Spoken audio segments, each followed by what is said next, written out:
훨씬 심하다고 해요. 베이징에서 어떤 청년이 자기 애인 손 붙들고 달려가다 잠깐 손을 놓쳤답니다. 한참 가다 뒤를 돌아보니까 다른 여자 손을 잡고 있어요. 이게 베이징에서 유행하는 유머예요. 친구한테 전화를 걸었어요. 야, 오늘 천안문 광장에 나가지 마라. 지금 나가보니까 마오쩌둥이 전혀 안 보인다. 친구가 하는 이야기가, 야, 나는 오늘 아침에 백위안 마오쩌둥 뭣도 모르고 그거 줬단다. 지갑에서 꺼냈는데 백위안 마오쩌둥이 분간이 안 되더랍니다. 그 정도로 중국은 우리에 비해서 미세먼지가 많은데, 오늘 비가 오니까 비가 와도 얼마나 좋은지 공기가 신선하니 하나님께서 비를 주시고 비세 내라.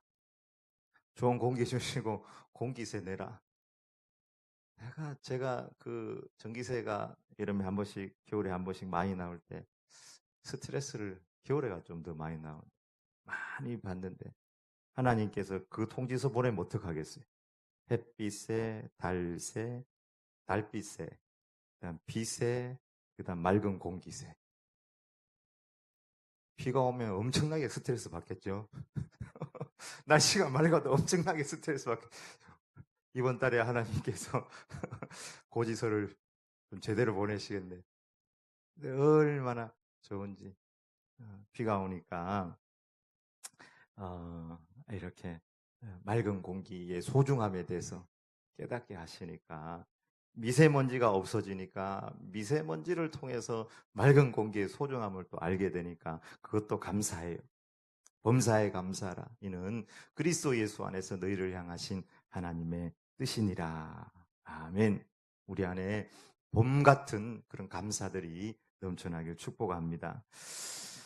이제 이스라엘의 사사 시대가 끝이 나고 왕정 시대가 도래하고 있어요. 이스라엘 백성들이 자기들의 여러 가지 불안의 문제 앞에서 사무엘을 불러가지고 우리에게 왕을 주십시오. 사무엘이 그걸 싫어했지만 하나님께서 너를 버리고 너를 싫어하는 것이 아니라 나를 버린 것이다. 그렇게 말하면서 왕이 세워지면 있을 여러 가지 어려움에 대해서 엄하게 경고를 하고 왕을 세워라. 그렇게 말씀하고, 오늘 그 본문의 첫 번째 왕을 선택하는 장면이 나와요. 그 첫 번째 왕이 누구입니까? 사울입니다. 사울. 베냐민 지파에 기스라는 사람이 있었는데, 이 사람은 유력한 자예요. 유력하다는 말은 리더십이 있고 영향력이 있다는 그런 뜻입니다. 그가 어느 날 암나기들을 잃어버려가지고 사울을 불러가지고, 사울아, 암나기들을 어디 나갔다가 찾아와라.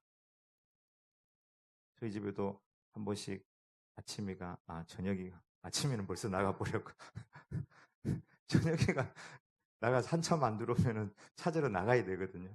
암나기들이 어디 때를 지어가지고 어디 나가버렸어요. 그래서 사울을 불러가지고 찾아와라. 그래서 암나기를 찾다가 사무엘을 만나게 되고, 하나님께서 너를 왕을 삼으시려고 한다 하는 말씀을 전하는 장면이 나옵니다. 먼저 우리는 이 기스의 아들 사울을 만나면서 이제 교회 좀 다니신 분들은 사울에 대한 굉장한 편견을 가지고 있습니다. 맞습니까? 이거 볼 필요가 뭐가 있냐? 사울. 오늘 이제 사울 그 9장 1절부터 쭉 보면은 사울의 그 장점에 대해서 쭉 여러 가지를 이야기하거든요. 근데 그거를 별로 들을 필요도 없고 이야기할 필요도 없고 관심 가질 필요도 없는 것이, 점점점 사울은 안 좋은 왕으로, 그리고 실패한 왕으로, 하나님께서 심지어 저를 왕 세운 걸 내가 후회한다는 왕으로 점점점 변해가거든요. 근데 우리가 어떤 편견에 사로잡혀서 오늘 본문 9장에 나오는 사울을 보게 되면 사울의 진면목을 보지 못하게 되는 거예요. 이런 편견을 내려놓는 연습을 먼저 해야 합니다. 여러분, 어떻게 보면 우리가 사울을 아는 것보다 하나님은 더 사울에 대해서 잘 아시고, 사울의 과거, 현재, 미래 그 중심까지도 아마 다 아실 거예요. 그럼에도 불구하고 하나님께서 그 실존적인 현장 앞에서 사울을 선택했다면 또 분명히 어떤 이유가 있을 거예요. 그건 2대지 가서 잠깐 이야기를 하게 되는데, 하나님도 다 아시지만 그 어떤 정보도, 미래에 대한 정보도 사울에게 한마디, 사무엘에게 한마디 그 정보를 이야기해 주지 않아요. 사울에 대해서 그는 어떤 사람이다 이런 얘기를 한마디도 안 해줘요. 그냥 저 사람이다 하고 인도를 해올 뿐입니다.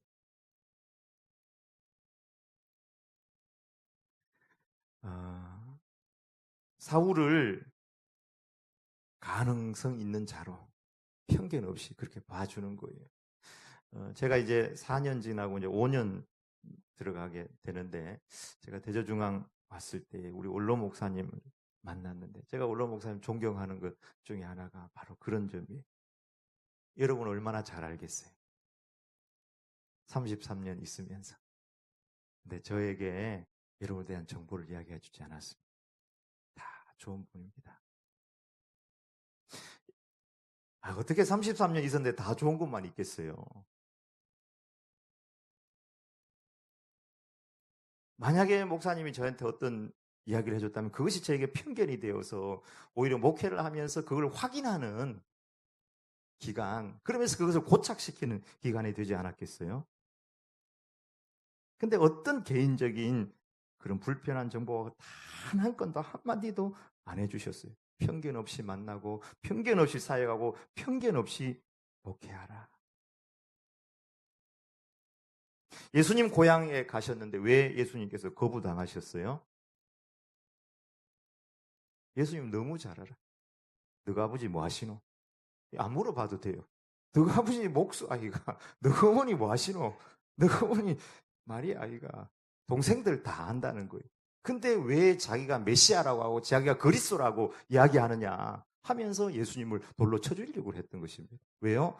편견이 그들에게 오히려 색안경이 되었던 것입니다. 편견이 그들의 눈을 가렸고, 편견이 예수님 그리스도를 죽이려고 했던 것입니다. 하나님은 사울의 미래도 아시고 과거도 아시고 중심도 아시고 모든 것 아시지만 편견 없이 사울을 만나시는 거예요. 저는 하나님이 너무 대단하세요. 왜 그런가 하는 것은 2절에 가서 한번 좀 깊이 생각하고요. 이스라엘 백성들은 아직도 자신들만의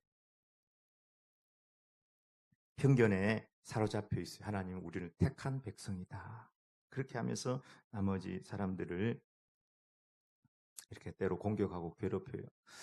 베드로도, 예수님 당시 베드로도 그런 생각이 있었습니다. 이방인에게 복음을 전하는 것은 안 된다. 먼저 유대인들은, 그 유대인들이 기독교인이 되려고 해도, 이방인들이 되려고 해도 할례를 먼저 받고 기독교인이 돼야 된다. 할례파 기독교인 같은 그런 생각들을 다 가지고 있었어요. 그때 하나님께서 보자기에 레위기 11장에 나오는 가증한 짐승들을 집어넣어가지고 펼쳐가지고 먹어라 이렇게 이야기하는 거예요. 베드로가 하나님, 나는 지금까지 가증하고 부정한 짐승을 먹지 않았는데 왜 먹으라 하십니까? 하나님께서 뭐라고 그래요? 내가 거룩하다고 하는데 네가 왜 부정하다고 하느냐? 그 안에 열어보니까 뭐가 있었냐면 삼겹살, 통삼겹살, 그 다음 문어, 숙회, 우리가 좋아하는 거 다 들어있어요. 홍어 이런 거, 추어탕, 비늘이 없는 생선, 쪽발이 없고 되새김질 안 하는 그런 육지 동물들, 이런 것이 있는 거예요.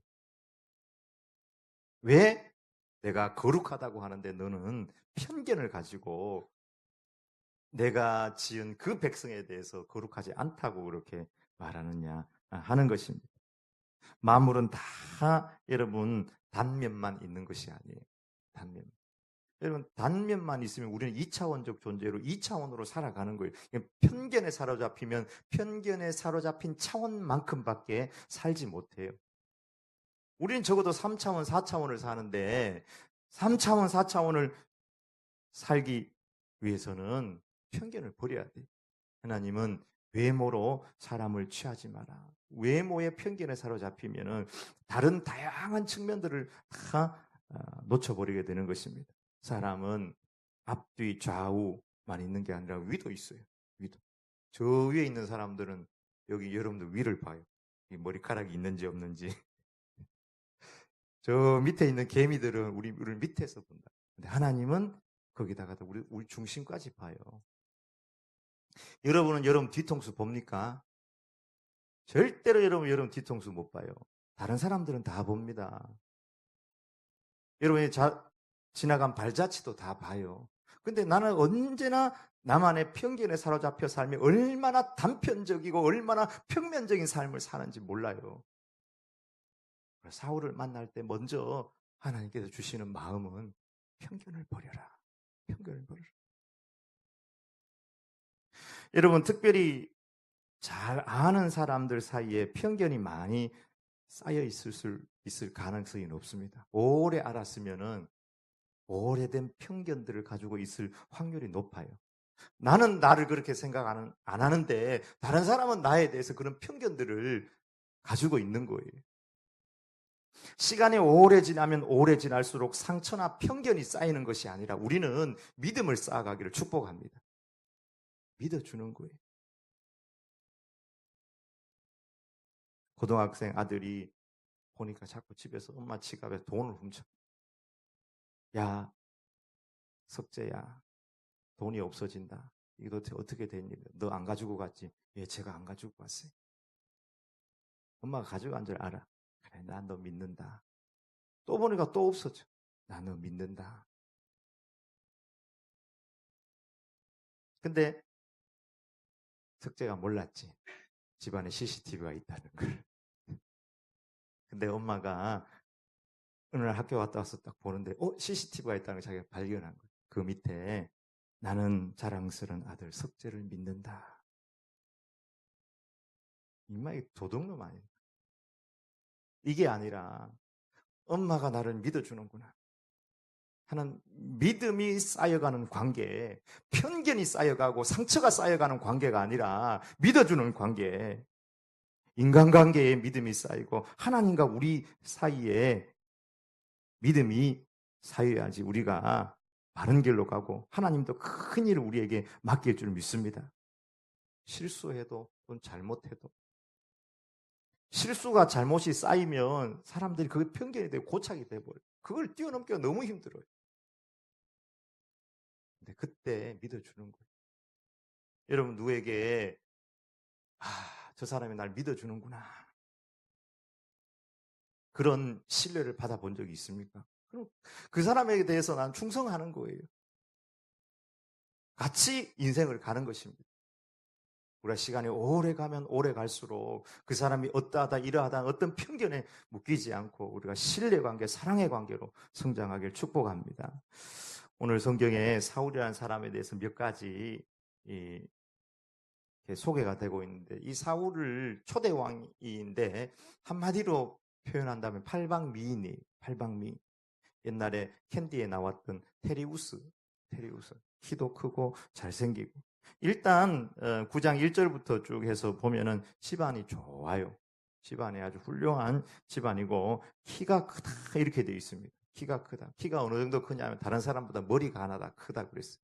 이게 쭉 서 있는데 머리가 하나 툭 튀어 올라와 있어. 그 사람이 사울이에요. 그리고 준수하다는 말이 2번 나와요. 영어로 보면 핸섬이라고 되어 있어요. 핸섬. 키도 크고 잘생겼어요. 키는 큰데 최홍만이야. 그러면 별로잖아요. 키는 큰데.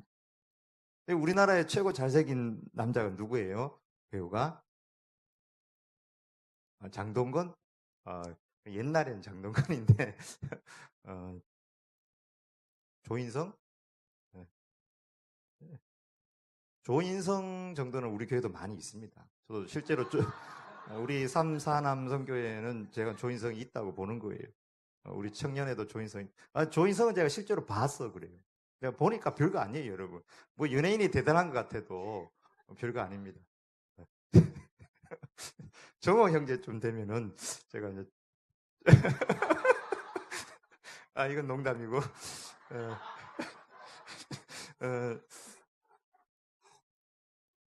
근데 우리나라의 최고 잘생긴 남자 배우 중에 한 명이 누구냐면 정우성이에요. 정우성. 근데 정우성은 실제로 본 사람한테 이야기를 들어보니까 굉장히 잘생겼다고 확 느껴진다고 그래요. 조인성은 아니더라고요. 제가 실제로 봐서 그래요. 이제 정우성 좀 되는 것 같아요. 정우성보다도. 예, 이스라엘에서 이 사람보다 더 잘생긴 사람이 없다 이렇게 돼 있습니다. 가장 잘생기고 키도 크고. 근데 원래 여러분 원래 외모는 사실은 비교 대상은 아니죠. 그죠?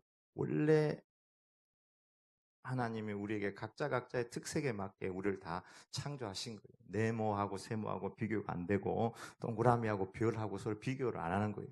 장미꽃하고 이런 난하고 비교가 안 되는 거예요. 사람 외모는 절대 비교하는 것이 아닙니다. 나름 나름의 그 향기와 아름다움이 그 앞에 안에 들어 있는 것입니다. 여튼 근데 일단 사울은 키가 크고 핸섬했다. 그리고 집안이 좋다. 두 번째는 그리고 또 속도 꽉 찬 사람이 암나기를 잃어버렸는데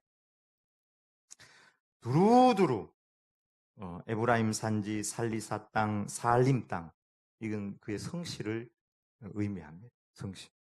순종하고 성실해. 잘생기고 키도 커요. 근데 성실하지 못한 사람이 있어요.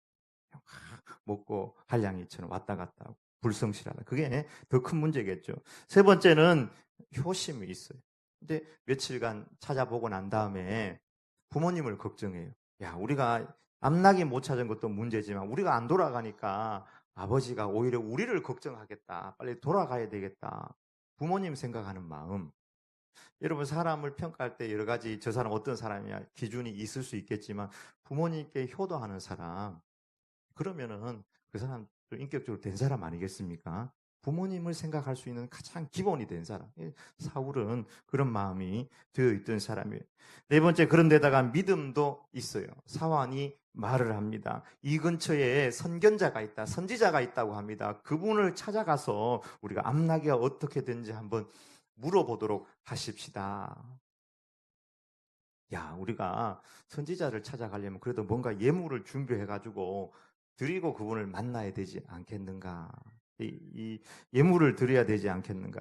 그때 이제 이 사울은 현재 그 상태에 자기가 먹을 것이 없는 상태, 돈이 다 떨어진 그런 상태였어요. 그럼에도 불구하고 선지자를 만나러 가는데 예물을 준비해야 되지 않겠는가 하는 것은 이것은 하나님을 향한 어떤 믿음의 발로에서 나왔다고 해석이 가능합니다. 다섯 번째, 이 사람은 또 사환하고도 의사소통을 잘하는 사람이에요. 사환이 저에게 은 세겔 4분의 1 흰이 있습니다. 우리로 치면은 약 하루 정도의 품삯됩니다. 은 한 세겔 정도면 한 4일치 일한 가격이 된다고 그래요. 그래 하루 정도 품삯 정도의 돈이 좀 있습니다.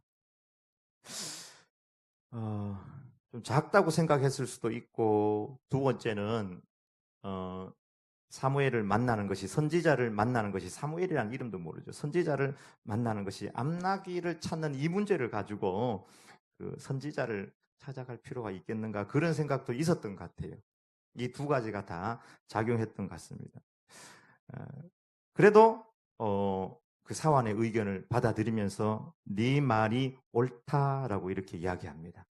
오늘 본문을 여러분 읽어보시면 구장을 쭉 읽어보시면 알게 됩니다. 사환의 말을 긍정하면서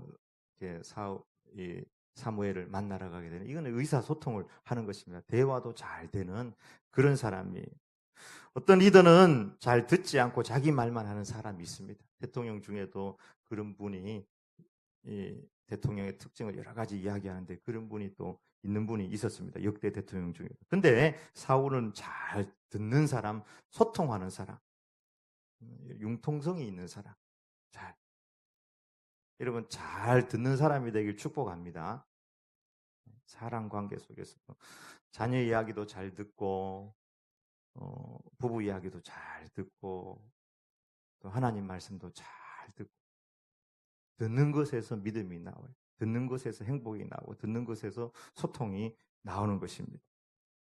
만약에 이곳에서 사환의 말을 잘 안 들었다면은 사무엘 못 만났겠죠.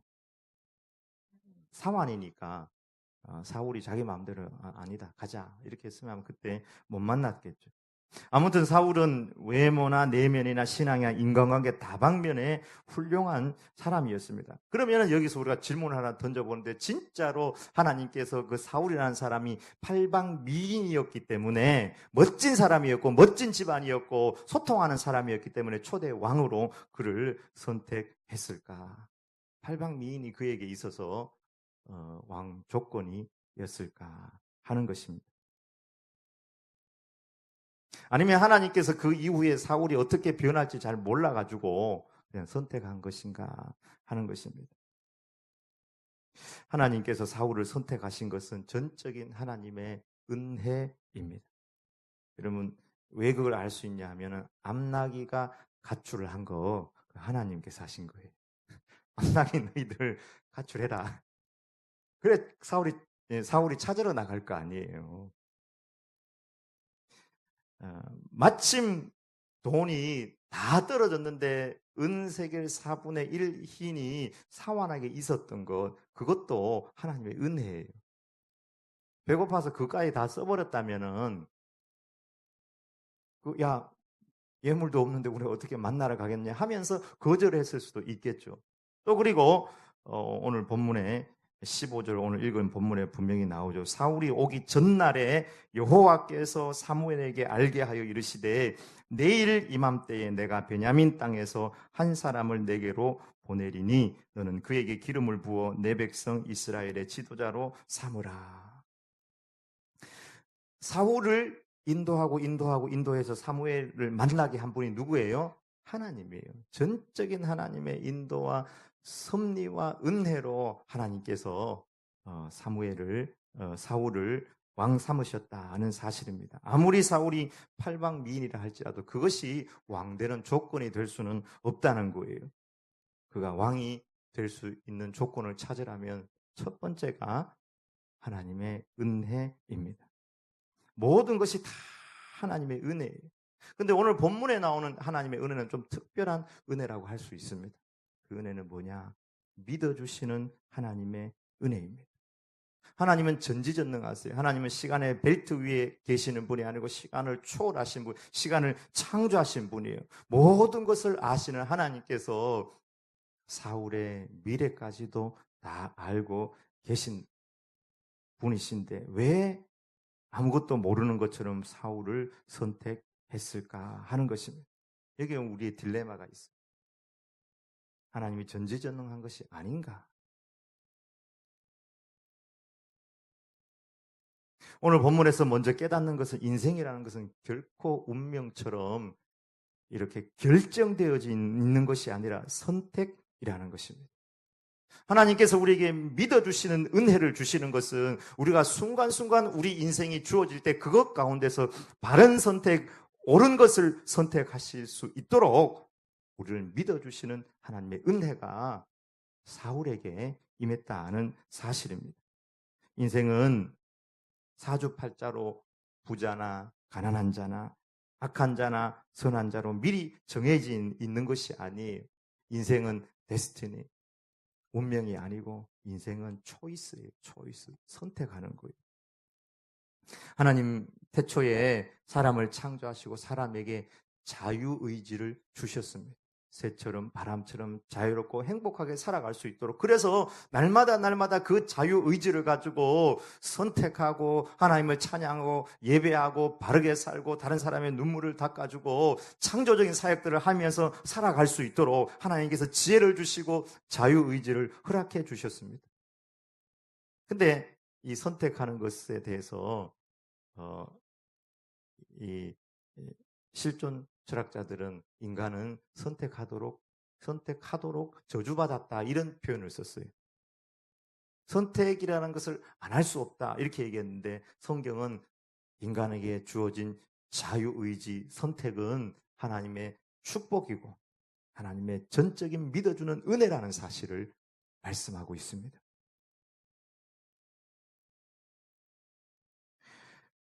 우리가 성도가 된 것이 자격으로 된 것이 아닙니다. 하나님의 믿어주는 은혜.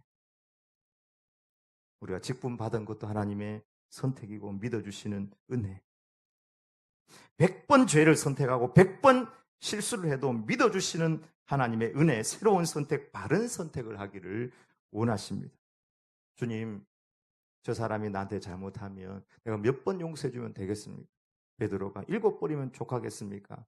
예수님께서 70번씩 7번이라도 용서해 주어라. 이것은 바로 바른 선택을 하도록 믿어주시는 하나님의 은혜를 말씀하고 있습니다.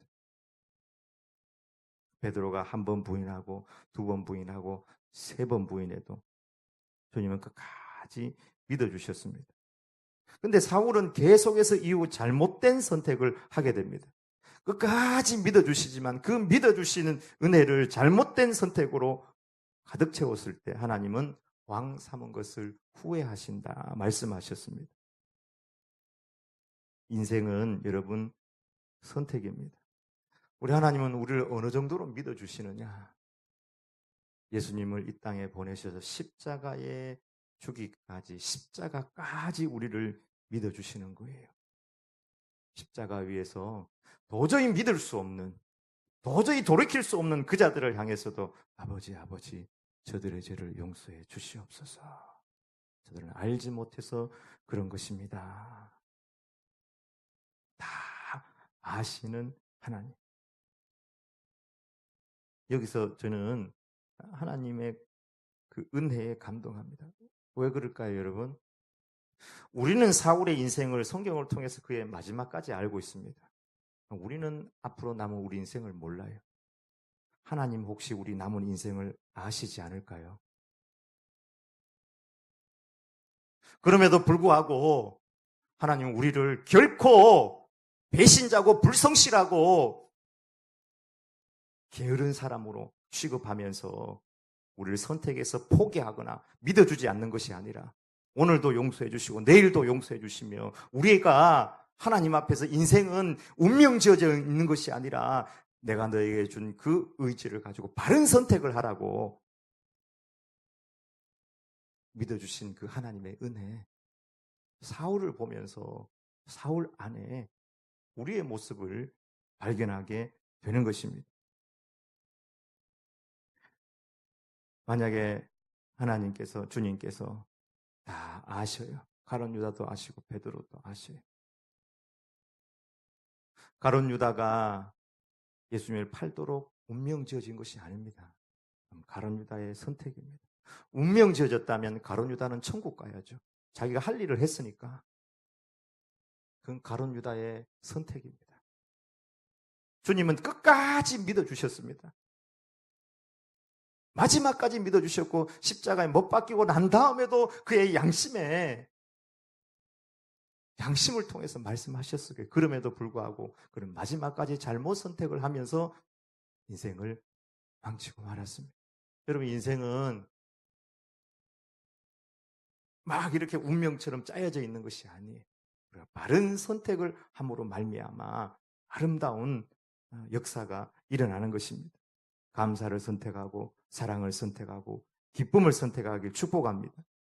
수많은 생각들이 있지만 좋은 생각을 선택하고 좋은 행동을 선택하고 좋은 행동을 반복하면 습관이 되고 그 습관이 내 성품이 되고 내 성품이 결국에는 내 인생 전체에 영향을 끼친다는 사실을 기억하고 베드로가 잘못 선택하였지만 그 이후에 바른 선택 믿어주시는 하나님의 은혜 가운데 바른 선택을 한 것처럼 다윗이 잘못 선택하여서 성적인 범죄를 저질렀지만 그 이후에 나쁜 선택을 통해서 또 사람을 죽였지만 회개함으로 말미암아 그가 성군이 된 것처럼 하나님 우리를 지금도 믿어주세요. 바른 선택을 해라. 바른 선택을 해라. 하나님께서 만약에 여기 있는 분들 미래를 다 아시는 하나님께서 우리는 구원받도록 선택됐고 앞으로 좋은 것만 선택할 것이다 라고 이미 운명져 있는 사람들만 여기 모여 있다.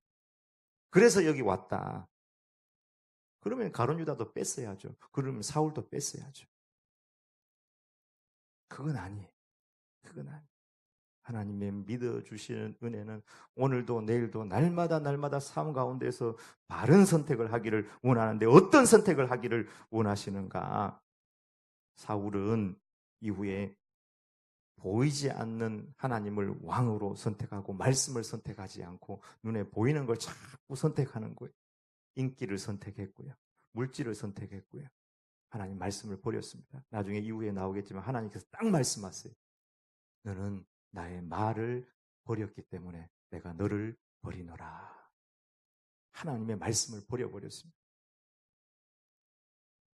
눈에 보이는 것 잡는다고 눈에 보이지 않는 하나님을 버려버렸어요. 우리가 주목하는 것은 보이는 것이 아니요 보이지 않는 것이니 보이는 것은 잠깐이요 보이지 않는 것은 영원함이니라. 영원한 천국 믿음 사랑. 여러분 인생이 얼마나 잠깐이에요. 우리 어르신들 앉아있지만 진짜 잠깐이에요. 보이는 것은 진짜 잠깐이에요. 믿음과 사랑. 보이지 않는 영원하신 주님 하나님의 말씀을 붙드시길 축복합니다. 큰 두 번째 그럼에도 불구하고 사울에게 있어서 하나님 앞에서 선택받을 수 있는 하나의 조건을 한번 찾아보면 무엇이 있을까? 그래도 이런 거 배워야죠. 하나님의 은혜이지만 어떤 측면이 하나님께서 사울을 인정하시고 선택하는 하나의 장점이 뭐가 있을까? 뭐가 있을까요? 네, 맞습니다. 겸손입니다. 겸손. 피조물인 우리가 창조주 앞에서 죄인인 우리가 거룩하신 하나님 앞에서 가장 빛나고 인정받을 수 있는 미덕 하나는 겸손입니다. humility, humiliation. 겸손. 나를 낮추고 내 모습을 발견하는 거예요. 사무엘이 사울을 만났을 때에 암나기를 걱정하지 말라. 온 이스라엘에 찾는 자와 너와 너희 집안이 아니냐. 그때 사울이 하는 말이 나는 온 이스라엘 지파 중에 가장 작은 지파 베냐민 사람이 아니니까. 나의 가족은 베냐민 지파 모든 가족 중에서 가장 미약하지 아니하니까 당신이 어찌하여 내게 이같이 말씀하시나이까. 얼마나 겸손해. 앞에 키 크고 뭐 잘생기고 집안 좋고 이런 게 아니고 그런 객관적인 상황과 환경을 하나님께서 기억하는 게 아니고 뒤쪽에 딱 가면 하나님께서 그 사무엘 15장에서 기억하시는 그 사울의 좋은 모습은 겸손이었습니다.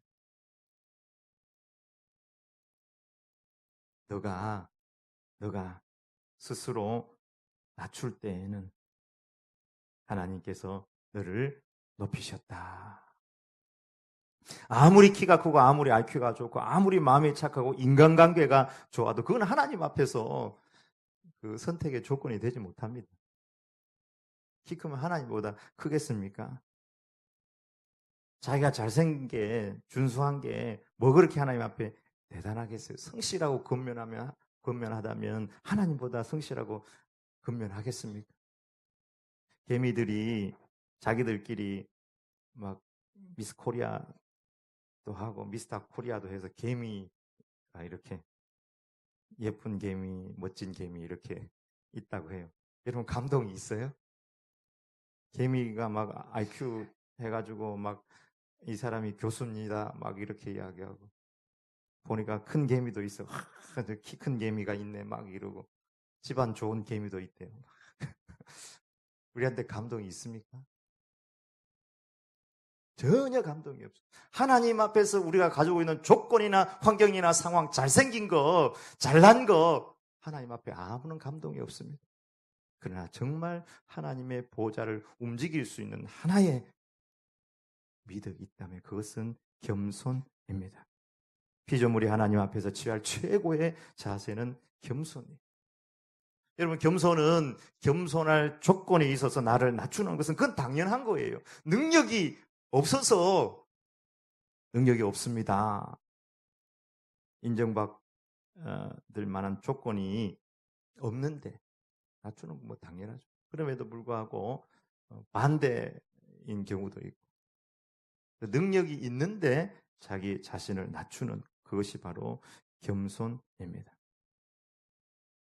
그것이 바로 우리 예수님의 겸손입니다. 예수님 이 땅에 오신 것부터 겸손이. 나귀를 타신 것 겸손이다. 주님은 나는 마음이 온유하고 겸손하니. 야, 자기가 겸손하다고 이야기를 다 하네. 교만하네. 실상을 이야기하는 것입니다. 실상. 무엇이 겸손한지 우리에게 정확히 가르쳐 주는 것입니다. 하나님인 그분께서 이 땅에 오신 것 자체. 여러분, 예수님을 닮은 사람은 다 겸손합니다. 한 사람 예외 없이 겸손합니다. 겸손의 마음은 십자가의 마음이고 예수님의 마음입니다. 너희 안에 이 마음을 품어라. 그 그리스도 예수의 마음이니 그는 근본 하나님의 본체시나 하나님과 동등됨을 취할 것으로 여기지 아니하시고 오히려 자기를 비워 종의 형체를 가져 사람들과 같이 되었고 사람의 모양으로 나타나셨음에 자기를 낮추시고 죽기까지 복종하셨으니 곧 십자가에 죽으심이라. 젊은 자들아 이와 같이 장로들에게 순복하고 다 서로 겸손으로 허리를 동이라. 하나님이 교만한 자를 대적하시되 겸손한 자들에게는 은혜를 주시느니라. 맞죠, 여러분? 하나님의 은혜를 담을 수 있는 그릇, 유일한 그릇은 나의 잘남이 아니에요. 내가 키 크거나 내 가문이 좋거나 내가 성실하거나 이게 아니에요. 겸손입니다. 겸손한 자에게 하나님께서 은혜를 베풀어 주신다. 여러분, 참된 겸손은 진실로 하나님 앞에 서는 것이, 나머지는 다 인간적인 겸손입니다. 하나님 앞에 서는 것이 가장 그 근본적인 겸손이에요. 공무원 중에서는 대통령이 가장 위니까 나머지 분들은 다 대통령 앞에서는 겸손합니다. 군대는 계급이 겸손의 순서예요. 밑에 있는 자들은 겸손해지고 복종합니다. 중소기업은 대기업 앞에서 겸손합니다. 그러나 속은 잘 몰라요. 속은 아니에요. 진정한 겸손의 근본은 우리가 하나님 앞에 서는 것입니다. 사무엘이 왕이 스스로 작게 여길 그때에 이스라엘 지파의 머리가 되지 아니하셨나이까. 하나님께서 당신을 스스로 작게 여길 때 당신을 지파의 머리로 삼지 아니하셨나이까. 사울의 가장 큰 장점은 겸손입니다. 겸손. 이후에 그를 믿어주는 은혜로 끝까지 나중에 한번 보세요. 사울도 하나님께서 우리는 평가절하고 끝까지 편견을 가지지만 끝까지 그를 믿어주세요. 마지막 죽을 때도 그 정도로 죽었으면 다윗도 마찬가지. 사울을 그렇게 믿어주는 거예요. 아무리 인간 앞에서 큰 자도 하나님 앞에서는 작은 자입니다. 사도 바울은 말합니다. 나는 작은 자 정도가 아니라 죄인들 중에 괴수다. 나는 하나님 앞에서 이렇게 수고하고 노력하고 정말 수많은 환난을 당했지만 그럼에도 불구하고 나는 무익한 종입니다. 나는 만물의 찌꺼기 같은 쓰레기 같은 존재에 지나지 않습니다.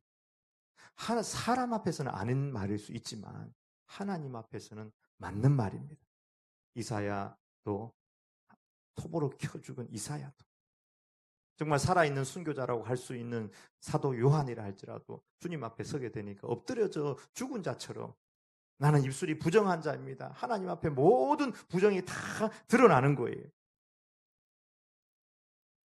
하나님 앞에 교만할 사람은 아무도 없는 것입니다. 여러분, 사탄은 교만이에요.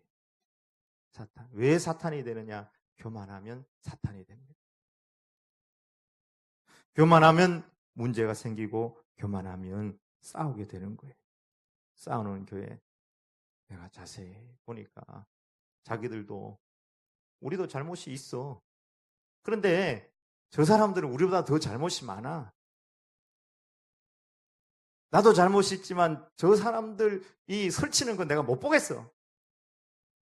하나님 앞에 섰다기보다는 그 사람 앞에 서서 그렇게 싸우는 것입니다. 여러분, 아무리 우리 생각에 나보다 못한 사람이 설친다 할지라도 하나님 앞에 서시길 축복합니다. 겸손히 하나님의 은혜를 받는 그릇이에요. 겸손. 너희 안에 이 마음을 품으라. 고 그리스도 예수의 마음이니. 아멘. 기도하시겠습니다. 하나님 아버지, 오늘 저희는 이스라엘의 초대왕 사울을 만나면서 사울은 실패한 왕인데 뭐 하려고 사울을 보는가? 주여, 우리도 오랜 시간 많은 사람들과 함께 살아가면서 혹 지나온 과거에 쌓아놨던 하나님 아버지여 편견이나 상처나 아픔이 우리의 눈을 가려서 인간관계에 걸림돌이 되는 것 없는지요? 주여, 우리가 살면 살수록 서로 믿어주고 믿음을 쌓아가고 사랑을 쌓아갈 수 있도록 인도하여 주시옵소서. 우리를 믿어주시는 은혜, 오늘도 믿어주시고 바른 것, 좋은 것, 말씀, 눈에 보이지 않는 하나님, 그 말씀, 생명의 말씀을 붙잡길 원하시는 주님, 오늘도 나를 믿어주시는 주님, 내 모든 미래를 아시는 주님, 그럼에도 불구하고 성실하게 나를 봐주시고 신실하게 날 봐주시고 오늘도 가장 최고의 것을 선택하길 원하신 주님 앞에서 최고의 것을 선택하며 살아갈 수 있도록 주여 우리를 인도하여 주시옵소서. 우리의 마음은 이미 하나님 아버지 가진 것, 아버지 쌓아놓은 것으로 인하여서 참 많이 교만해져 있습니다. 사람 보지 않게 하여 주시고 온전히 하나님 앞에 서서 너희 안에 이 마음을 품으라. 곧 그리스도 예수의 마음이니 주님의 마음 가지고 이 산순절을 따라갈 수 있도록 은혜 내려 주시옵소서. 예수님의 이름으로 기도 올려옵나이다. 아멘.